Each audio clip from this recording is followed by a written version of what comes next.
Bismillahirrahmanirrahim. Assalamualaikum warahmatullahi wabarakatuh. Alhamdulillah.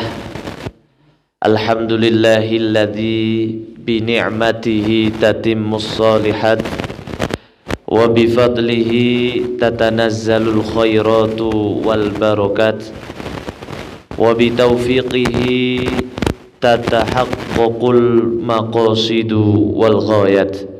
Asyhadu an la ilaha illallah ghafirudz dzambi was sayyi'at wa asyhadu anna Muhammadan abduhu wa rasuluh ad-da'i ilal haqqi wal hasanat.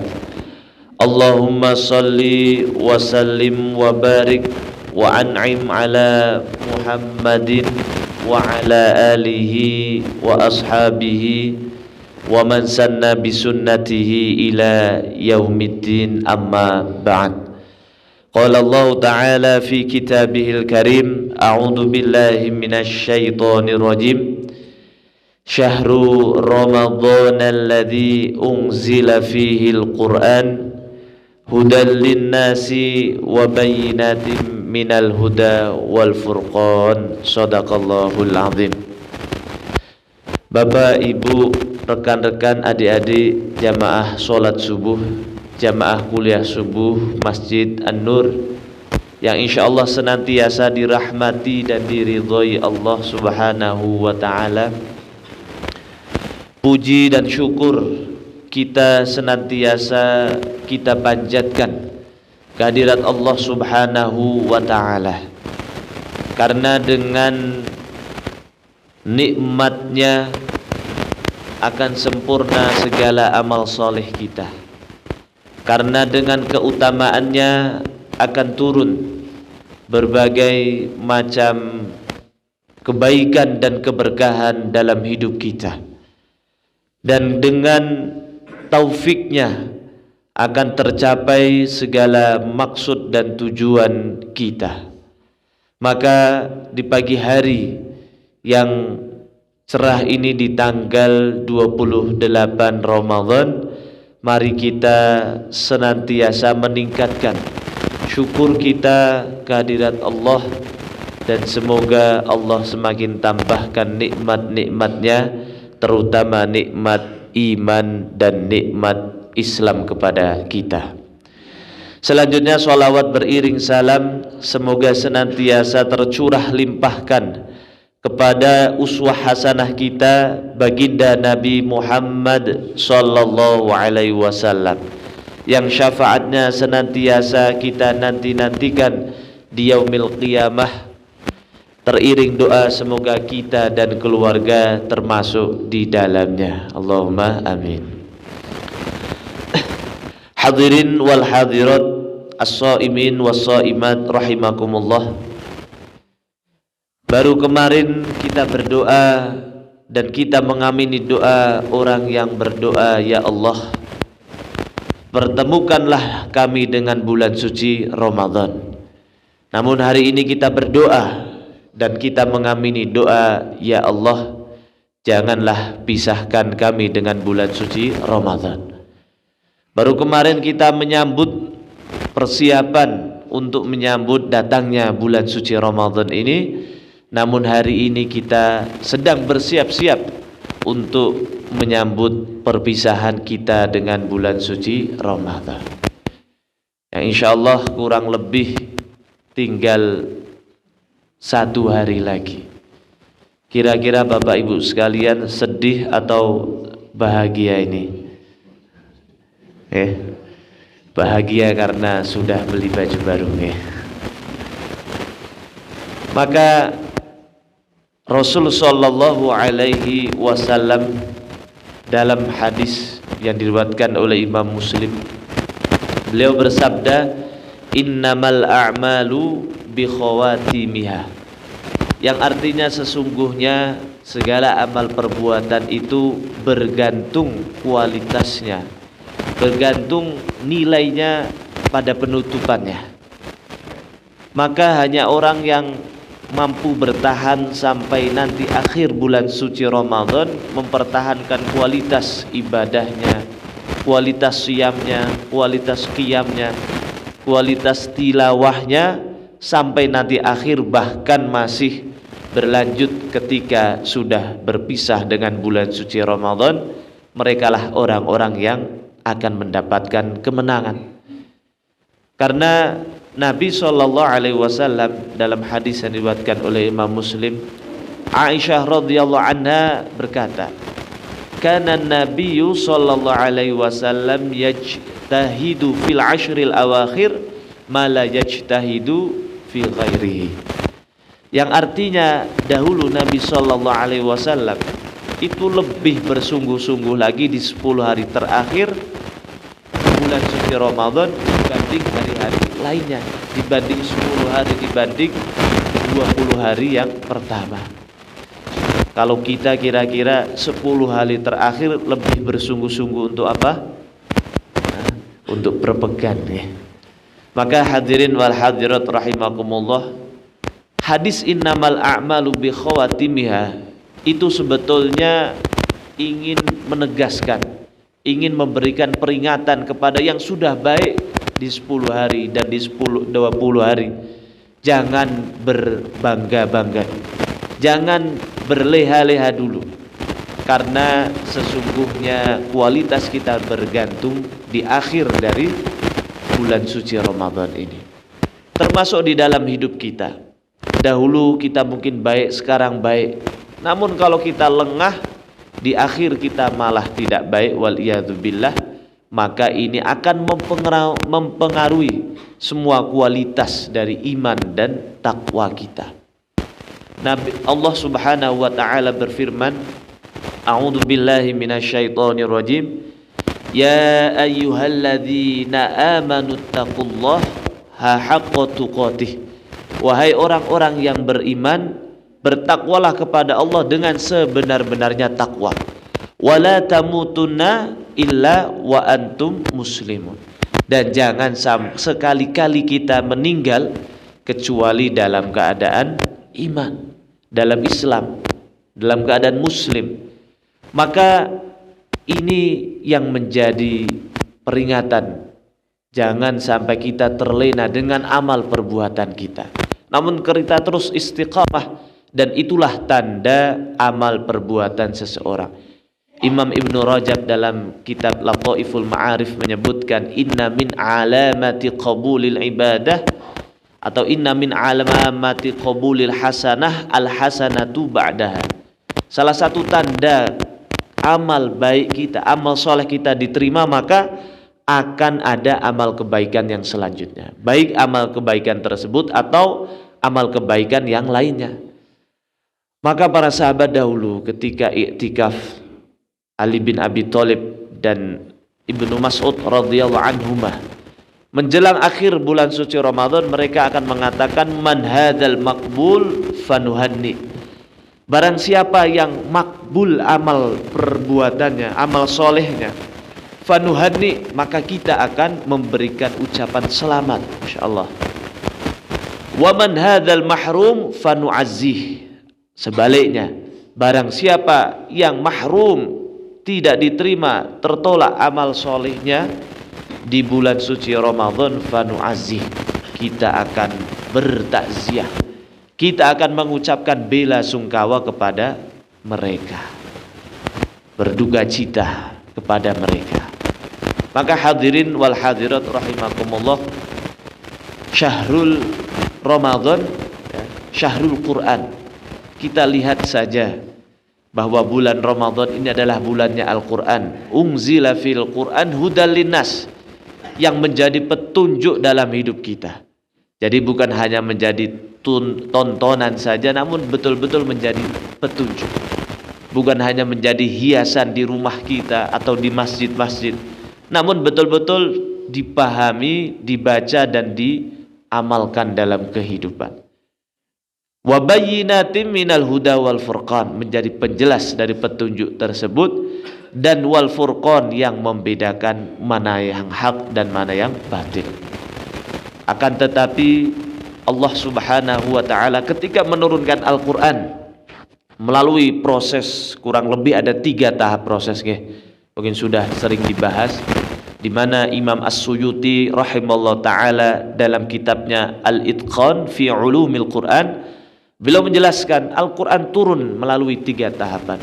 Yang pertama yaitu dari Allah Subhanahu wa taala ke Lauhul Mahfuz, di mana dalam Quran surah Al-Buruj, surat yang terakhir, ayat yang terakhir, A'udzubillahi minasyaitonirrajim, bal huwa Qur'anum majid fi lauhim mahfuz. Maka ini tahap yang pertama.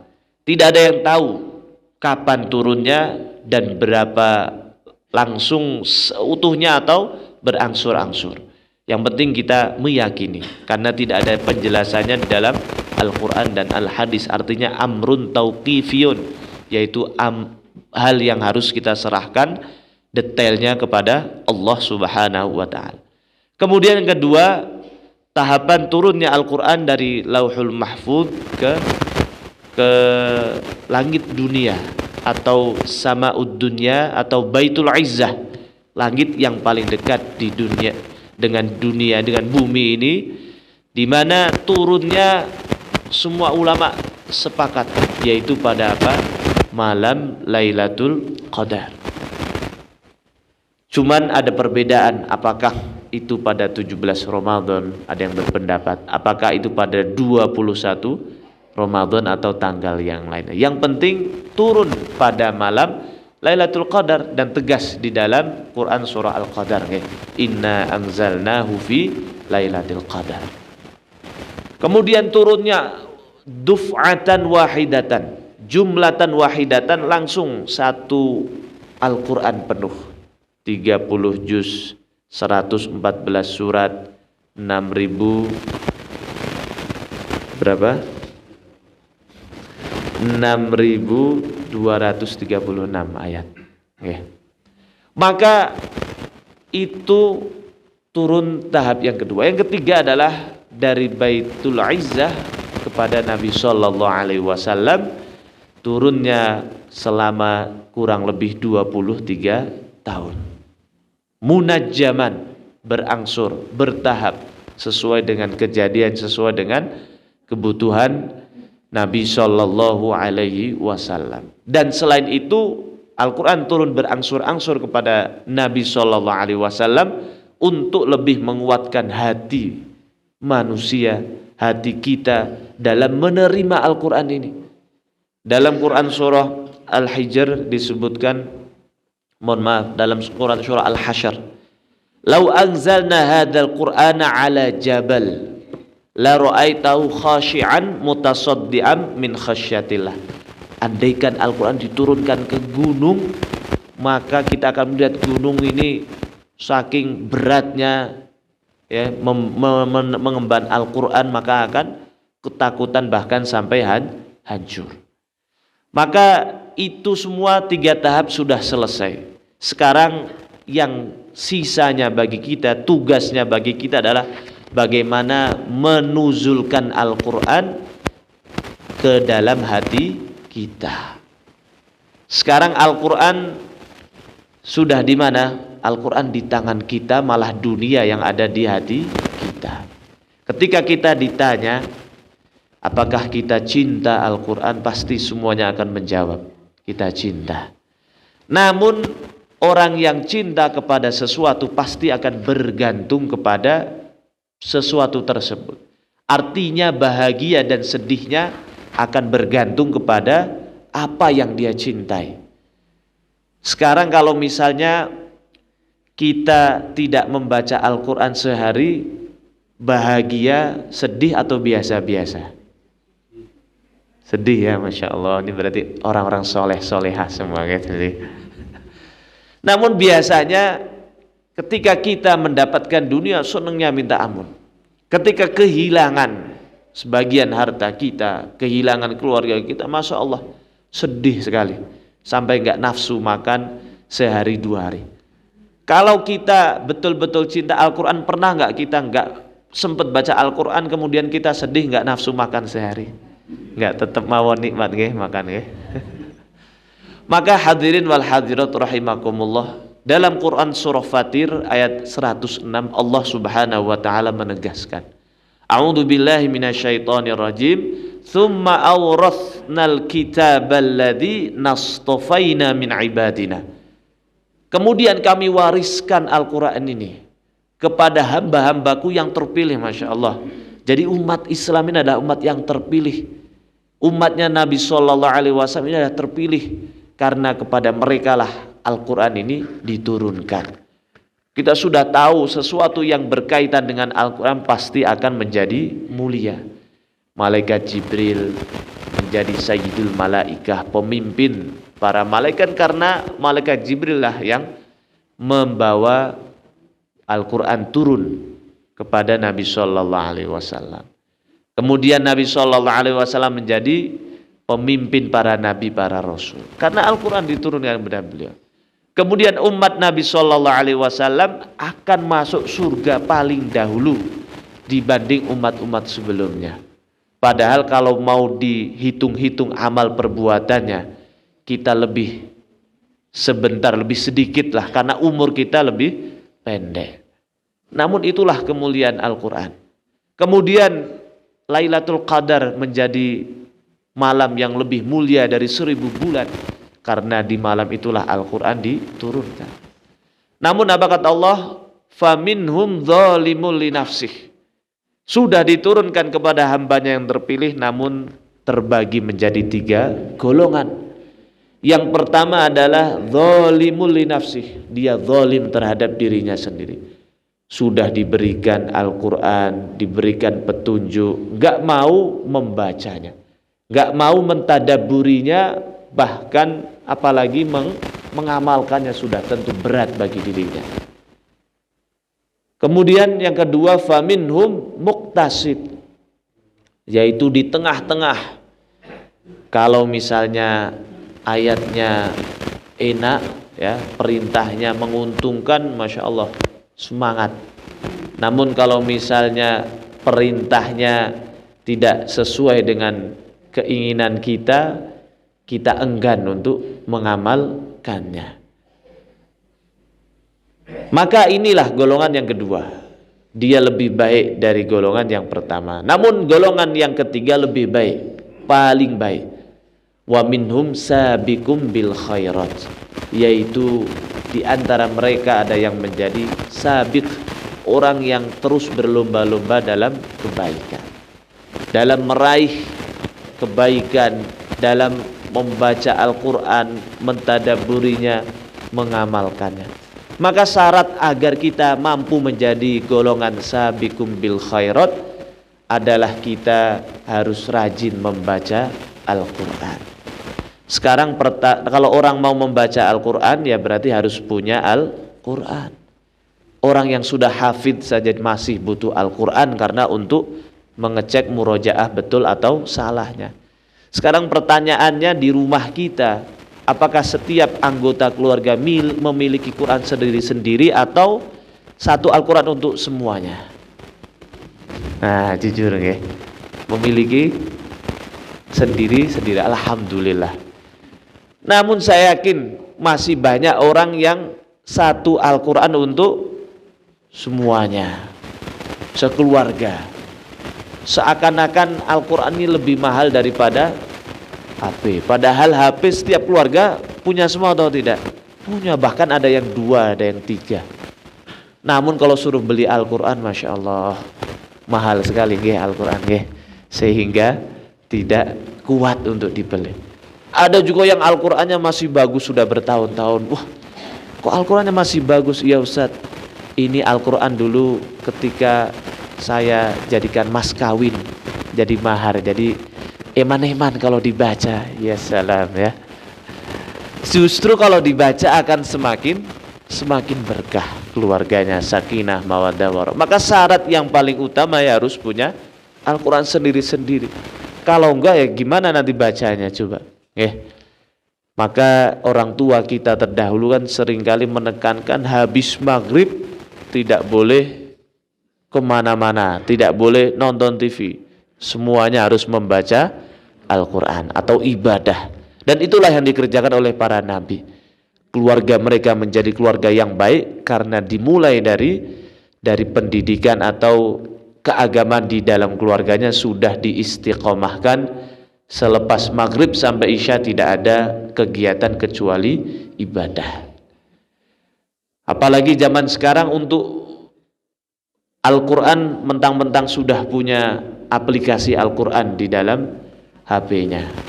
Memang betul dibaca, namun baru 5 ayat sudah pindah ke halaman WhatsApp, YouTube, kemudian browsing Instagram, TikTok, belum lagi Masya Allah habis bangun tidur yang pertama dicari siapa? HP. Istrinya, suaminya saja kalah, yang dicari HP, apalagi Al-Quran nggak mungkin ya. Ajib kalau ada orang baru bangun tidur langsung Masya Allah, Quran saya mana, Quran saya. Maka itulah dahulu para sahabat. Kalau kita lihat Al-Quran itu di zaman Nabi SAW itu belum terkumpul menjadi satu, baru dikumpulkan ya menjelang wafatnya. Kemudian di zaman Abu Bakar itu dibuatlah satu mushaf baru satu di tengah para sahabat yang begitu banyaknya. Itu pun karena para hufat gugur di perang Yamamah. Maka ketika itu Umar bin Khattab mengusulkan harus ada pembukuan Al-Quran. Kalau tidak, para hufat sudah meninggal, bagaimana dengan generasi setelah kita? Maka barulah dikumpulkan satu. Namun walaupun Al-Quran hanya satu, namun Al-Quran mushafnya ada satu, Masya Allah, Al-Quran sudah berada di hati para sahabat, sehingga ketika malam mereka dalam sholatnya membaca berpuluh-puluh ayat. Kalau kita sekarang 10-20 hari kita baca Al-Quran sama 10 hari terakhir, kira-kira lebih banyak ayat mana yang kita baca? 10 hari pertama atau 10 hari terakhir? Nah, biasanya 10 hari terakhir malah semakin berkurang. Waliyadu billah. Utsman bin Affan radhiyallahu anhu mengatakan, "Idza taharat qulubukum fama syabi'tum bitilawatil Qur'an." Ketika hati kita ini bersih, suci, baik, bebas dari segala penyakit hati, maka seharusnya kita ini tidak pernah merasa kenyang untuk membaca Al-Quran. Maka inilah kesempatan bagi kita, masih ada hari ini dan esok, kita maksimalkan, kita tambahkan lagi bacaan Al-Quran kita. Bukan malah ditambah jusnya, jus apelnya, jus jambunya, jus sirsak persiapan untuk lebaran. Bukan. Waliyadu billah. Maka syarat yang pertama harus rajin membaca. Apakah cukup? Tidak. Yang kedua adalah mentadabburinya. Syukur-syukur membaca terjemahnya atau membaca tafsirnya, atau minimal kita hadir ke majelis ilmu yang di dalamnya dibacakan 1, 2, atau 3 ayat Al-Quran beserta maknanya dan isi kandungannya. Termasuk surah Al-Fatir tadi menjelaskan 3 golongan yang Allah Subhanahu wa ta'ala telah berikan Al-Quran kepada mereka, terbagi menjadi 3. Setelah mentadaburinya, yang terakhir adalah mengamalkannya. Maka Aisyah radhiyallahu anha ketika ditanya bagaimana akhlaknya Nabi sallallahu alaihi wasallam, maka Aisyah radhiyallahu anha menjawab, khuluquhu Al-Quran. Akhlaknya Nabi sallallahu alaihi wasallam ya Al-Quran. Qur'ani, perkataannya sesuai dengan Al-Quran, perbuatannya sesuai dengan Al-Quran. Yang Allah larang ya dia tinggalkan, yang Allah perintahkan ya dia kerjakan. Dan kita sudah membahas sebelumnya, setiap perintah Allah pasti itu sumber kebahagiaan, pasti itu sumber kemuliaan serta sumber keselamatan. Sebaliknya kalau setiap yang Allah larang itu adalah sumber kesengsaraan, sumber kehinaan, sumber kecelakaan bagi dirinya di dunia apalagi di akhirat. Maka kalau Allah memerintahkan segala sesuatu, jawablah dengan riang gembira, karena itu Allah sedang menyuruh kita untuk bergembira. Hadirin wal hadirat rahimakumullah,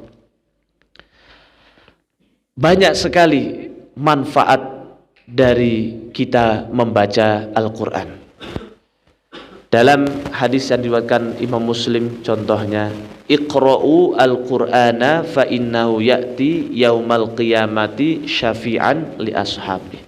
Bacalah Al-Quran, karena Al-Quran kelak datang pada hari kiamat menjadi syafi'an, penolong, penyelamat, pembela, li ashabih, bagi orang yang gemar membacanya, mentadabburinya, mengamalkannya. Maka ketika dia sedang akan diazab, akan disiksa karena dosanya, namun Al-Quran datang dengan pembelaan-pembelaan bahwa dahulu orang ini telah menjagaku, telah membacaku, telah mengamalkanku, sehingga dia menjadi orang-orang yang dirindukan oleh syurga. Dalam hadis yang diriwayatkan oleh Imam At-Tirmidzi, Nabi sallallahu alaihi wasallam bersabda, "Al-jannatu mushtaqatun ila arba'ati nafarin." Surga ini merindukan kepada 4 golongan. Yang pertama Talil Quran, orang-orang yang istiqomah membaca Al-Quran. Kalau sekarang kita istiqomah membaca Quran, ya. Alnya sudah hilang, jadinya tinggal Quran mawon. Kemudian wahafidhul lisan, menjaga lisan. Dalam Al-Quran kita sudah diberikan petunjuk oleh Allah. Imma yablughanna 'indakal kibara ahaduhuma aw kilahuma fala taqul lahumā uffin. Andaikan kedua orang tua kita atau salah satunya kita masih bisa hidup bersama mereka, jangan sekali-kali mengucapkan saja sudah termasuk dosa, apalagi mengucapkan kata-kata yang kasar yang lainnya.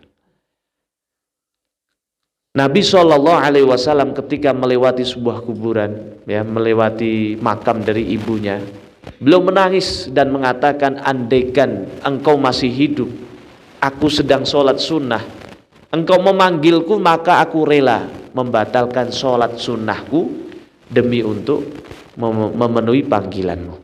Artinya demi berbakti kepada kedua orang tua. Begitu pula seorang sahabat rela menggendong ibunya untuk haji di tengah padang pasir, panas. Ya, kalau sekarang walaupun nggak panas, gendong ibu kita, bapak kita, ada yang kuat? Walaupun kuat ya pasti malu, Kemudian bertanya ketika tawaf di sekitar Ka'bah, bertanya kepada Abdullah ibnu Umar radhiyallahu anhu, wahai Abdullah ibnu Umar, sudahkah pengorbananku menggendong ibuku untuk haji? Apakah sudah mampu membalas pengorbanannya? Maka Abdullah ibnu Umar mengatakan, belum. Satu rasa sakit ketika ibumu meninggal saja belum bisa terbalas dengan perbuatanmu. Namun semoga Allah memberikan pahala atas berbaktimu kepada ibumu. Maka Allah Subhanahu wa ta'ala mewasiatkan kepada kita setelah menyembah Allah, wa wassaynal insana biwalidayhi ihsana. Bayangkan wasiat bukan hanya dari manusia, bukan hanya dari nabi, langsung dari Allah Subhanahu wa ta'ala. Berbakti kepada kedua orang tua. Maka masih banyak lagi nilai-nilai yang harus kita amalkan di dalam Al-Quran, sehingga kelak Al-Quran akan menjadi syafaat. Bahkan mulai dari kita diuji dengan malaikat mungkar nakir, Al-Quran akan menemani kita, akan membantu kita. Ketika kita nanti dibangkitkan di padang mahsyar, Al-Quran akan menemani ahlinya.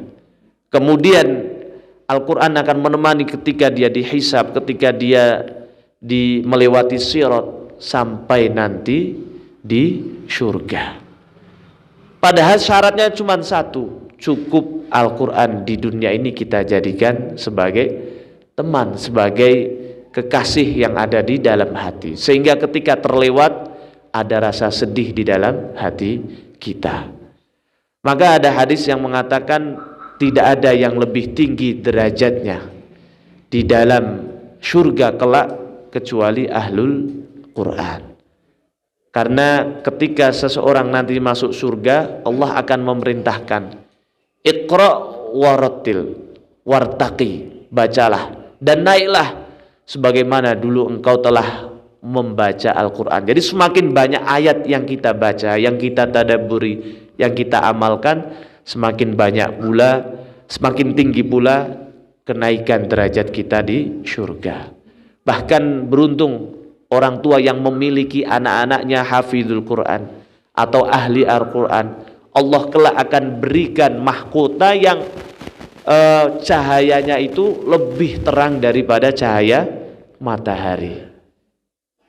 Namun sekarang kita lebih bangga anak kita itu juara olimpiade, juara ini dan itu enggak salah.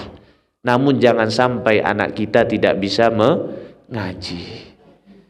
Maka usikum wa iyaya, mari kita kembali lagi. Momen bulan suci Ramadan adalah momen kembali untuk mendekatkan diri dengan Al-Quran, lebih akrab lagi, menjadikan Al-Quran ini di hati, sehingga ketika kita bersamanya bahagia, tidak ingin cepat-cepat selesai.